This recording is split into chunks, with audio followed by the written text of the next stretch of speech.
bandhiga safarka ee dalxiiska Soomaaliya ayaa markii ugu horeysay Muqdisho lagu qabtay. waxaa ka qayb galay mas'uuliyiin sarsare oo ka tirsan dowladda federaalka Soomaaliya oo u badnaa wasiiro, gudoomiyaha gobolka Banaadir, marti sharaf kale, gudoomiyaha rugta ganacsiga iyo bulshada qaybaheeda kala duwan.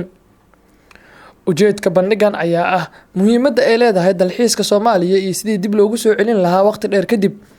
wasiirada warfaafinta, ganacsiga iyo wasiirka duulista hawada Soomaaliya ayaa dhammaantood bogaadiyay hanaanka dalxiiska iyo sida dhalinyarada Soomaaliyeed ay u soo qaban qaabiyeen barnaamijkan.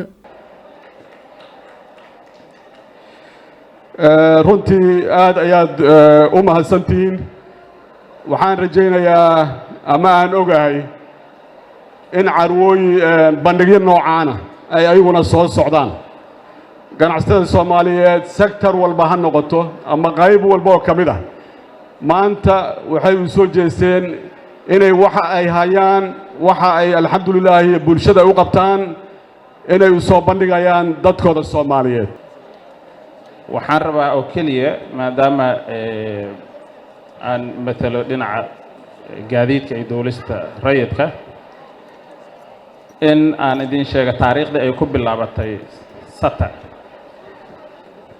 SATA waa travel agentska unionkooda isu tagay iyadoo uu khilaaf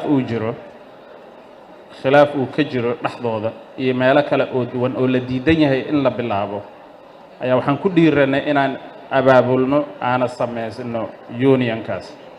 maanta waxaad arkaysiin miro dhalka aasaaskii shirkaddaas SATA ayaad arkaysiin.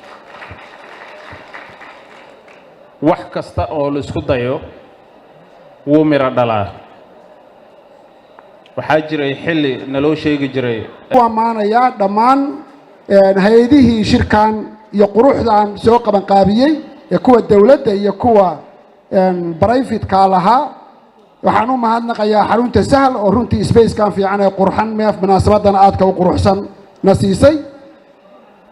waxaan leeyahay waa inoo furan yahay shirkan labada casho ama kulankan isu tagan labada casho ee Somali Tourism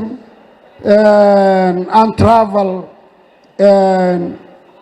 Expo, bandhiga safarka iyo dalxiiska ee Soomaaliya oo sidaa la sheegay sanad walba mar la qaban doono waa inoo furan yahay. gudoomiyaha gobolka Banaadir ayaa bandhigan waxa uu ku tilmaamay mid kamid ah kuwa horumarada u siyaadinaya dalka. waa mid soo jiidasho gaar ah noole